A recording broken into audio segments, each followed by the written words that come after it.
Hello guys, welcome to my YouTube channel.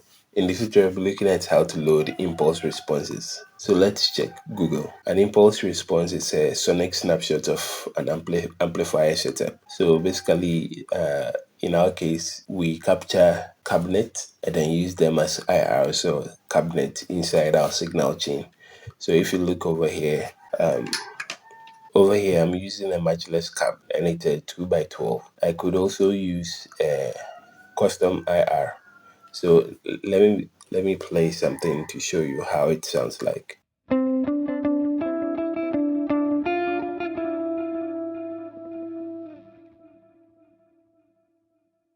So basically, this is how it sounds like. I could copy this and then load my IR, custom IR, and then use it. So I'm going to do this. Either click that, or I could scroll down to a particular empty spot in the user IR section. So I could right click this and then say import IR. So let me choose, let's say, this own hammer IR, and then you would have to click this to, I think, let's choose a random spot like 15, and then we say okay, and then there it is. So I think Valeton will have to do something about it. So if I right click the 14th position and then I click this, by default, after choosing the the cabinet or IR, like it should go to the spot that I right click by default. I think they would probably do something about it. But basically, that's how to load an IR. Ultimately, you can also right click to rename it own hammer.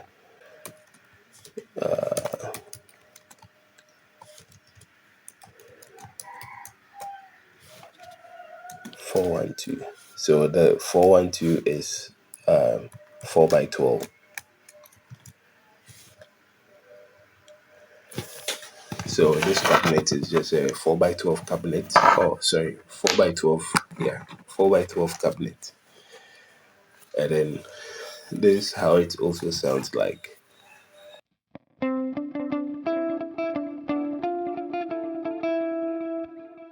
You can load acoustic IRs. So let me choose the classic, move this to 100, and then you see how it sounds.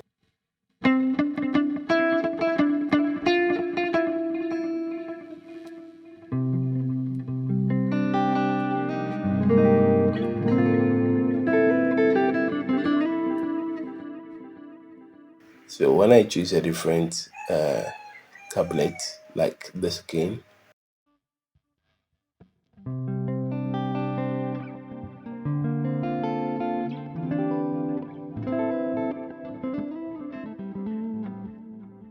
now that I don't probably need this IR anymore, I could either delete it or import a new one to replace it. But in this case, I want to delete it. So I click the delete IR. It asks you whether you are sure of the action that you want to say, and then clear, and it goes away. So basically, that's how to load an impulse response on the Valeton GP200. In the previous video, I talked about the fact that when you use a custom IR or an IR or a cabinet that didn't come with the board, when you export a particular patch, it doesn't export the IR as well. So supposing you load the patch or the preset, and then you come and then you realize your patch setting is blank or empty over here, and then you play your guitar and there's no signal, you would have to use this particular method to load the IR. So let me show you how it sounds like if, let's say, for example, you have a patch that there's no IR available. You realize even though I'm playing, it doesn't even show. So like you would clearly not hear anything because there's no IR loaded in the spot that you assign the particular patch. So basically, yeah, this is how to go about it. Thanks for watching. Don't forget to hit the subscribe button. See you next time.